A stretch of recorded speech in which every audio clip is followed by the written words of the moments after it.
Let's find out what the atmosphere was like last night as well. West Ham coach Stuart Pearce is on the line. Good morning, Pearcey. Morning, Pearcey. Good morning. Morning, everyone. All okay? Yeah. Oh, in good form, mate. Too great. What a start of the season, man. You can only throw it away, can't you? Well, it's in our hands, Ali. You know what I mean? We'll be so devastated if we do throw it away. To be fair, we're on to win 4 or 5 trophies this year. You know what I mean? What was it like last night, Pearcey? What was the atmosphere like? It was sensational. I mean, to be fair, Laura, I've never been one of these to subscribe. You know, when we first moved into the new stadium and one or two belly aching about atmosphere and all this, I've always been a big believer. You create your own atmosphere wherever you go, whether it be at a party, whether it be at a concert, whether it be at a football stadium. And I think the football was a reflection of the crowd, really, or the crowd a reflection of the football, should I say, you know. And I think they were so pleased with the performance from the team, and the atmosphere was just fantastic in the stadium, and we need more days like that if we can. Pearcey, could you see the players kind of feeding off the crowd's energy? Because there was question marks with some people saying that potentially last season you had a great season but no fans in the stadium. Could you kind of sense that the players were feeding off the energy in the stadium? Yeah, without a doubt, Benty. I think, you know, they you know, the players themselves, you tell me a player that doesn't enjoy playing in an environment of a packed stadium with full support behind you, very vocal, that type of thing. And West Ham have had a reputation for decades of having really, really good support. They get behind the team. I remember playing against them in an FA Cup semi-final, that their team were 4-0 down at the time. I was playing for Forest, and they were just absolutely magnificent, the support. And I think, you know, if you get them at it and the standard of football's good and they appreciate it, they get behind the team, and they showed that yesterday. Pearcey, what's been the most pleasing? I know it's very early. What's been the most pleasing thing about the start? Is it in front of goal? Well, listen, you've always got to be pleased, Ali, when you score, you know, 8 goals in 2 games, you know, and one of those games has been on the road away from home, you know. But probably the most pleasing thing is the togetherness of the group. We've picked up from last season and carried it on in pre-season. It's been difficult, the pre-season, with a few of the internationals dripping in a bit late, and it's the same for all the teams. But I think the togetherness within the group has probably been the most pleasing thing. We've got a real gritty determination amongst the group now that the managers nurtured fantastically well, and as I say, it's an enjoyable place to be around. Yeah. Stuart, we were discussing and debating the red card for Stuart Pearce this morning, and whether or not there was a challenge to begin with, or definitely a straight red. What are your thoughts? I think it was this. I think there was absolutely no intent by the player, and mitigating circumstances in regard. He was stumbling out of one challenge, and obviously when you slow it down in slow motion, it probably looks worse than it actually was meant. But I would say no malice in the challenge at all. But when you miss the ball as far as you do as a player, and you end up with your studs halfway up the shin of the opposition player, you're on very tricky territory about getting sent off. And I think eventually it was the right decision by VAR and the referee personally, but I can understand probably why the Leicester players were a little bit aggrieved. I think he was stumbling and no intent there, but this day and age, if your studs are halfway up someone's shin, you've got a problem. Yeah, 100% agree. And Stuart, I need to speak to you about Michail Antonio. I mean, his performances have been absolutely brilliant. I mean, Has he even surprised you in terms of how, not even how quickly he's adapted to being a centre forward, but how good he is performing at the minute in terms of his all-round game, not just his goals, but everything that he's doing for the football club?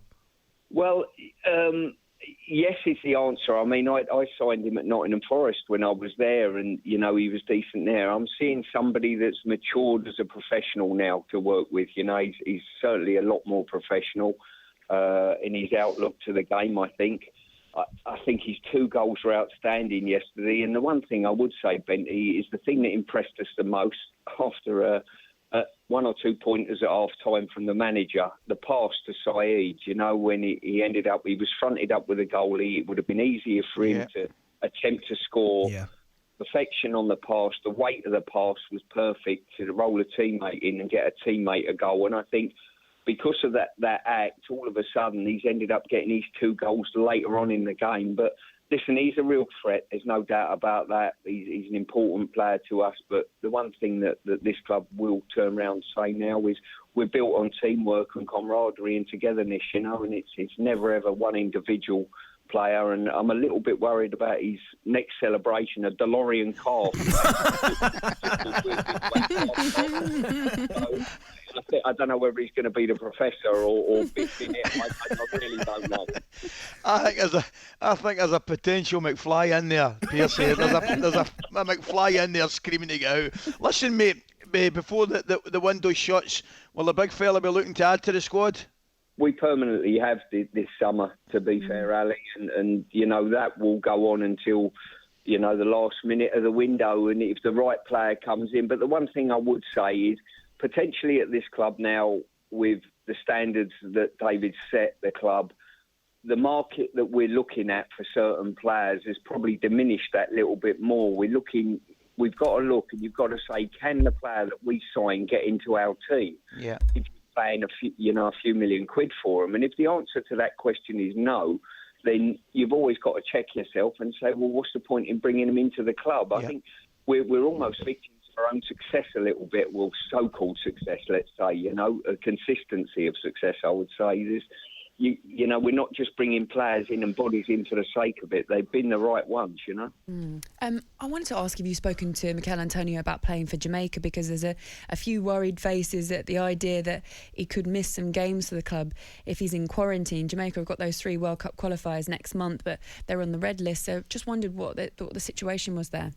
Well, I think any football club that pay the wages of a player have a major concern if a player would end up missing games. I hope there's a compromise to be had. I'm not sure of what that compromise might be at this moment in time, but I think any player going away on international duty, I think it's a little bit tough on the clubs if they're coming back and they're missing league games beyond the international window, and something has to be looked at in that respect. But I would never stop a player going away on international duty. It was the biggest accolade that was ever bestowed on me, and my personal opinion is, if anybody gets the opportunity to go and play at any national level, I think they should jump at the opportunity. I really do. But I don't think at the cost of missing a game for their respective clubs when they come back. Pearce, just a quick one, mate. We've been chatting this morning about the importance to some clubs, you know, in terms of the Carabao Cup, in terms of fielding weaker sides, or indeed, you know, bleeding some youngsters. Where do you sit on it, mate? I think probably there's got to be a sort of semi-compromise. We're in a different world at the moment this season with the Europa League about to kick off in a couple of weeks. We've also got only a smallish squad, but a squad of players that need game time as well. So I would think our manager certainly, but I think you've got to field a side that you think still capable of winning a game. That's got to be the proviso, I think, if you're going to make changes. Okay, Pearcey, we'll let you go. Thanks so much for your time. Cheers, well Pearcey. done, mate. Keep it going. Speak soon. Good to talk. Take care. Take care. Cheers. Stuart Pearce there. West Ham, after 2 games, top the Premier League table. Long season to go, but looking good. Mikel Antonio as well with 2 goals. Now officially West Ham's top Premier League goal scorer. So big congratulations to him. talkSPORT Breakfast with Laura Woods. Monday to Wednesday morning, 6 till 10. On AM, on DAB, via the talkSPORT app and on your smart speaker. talkSPORT.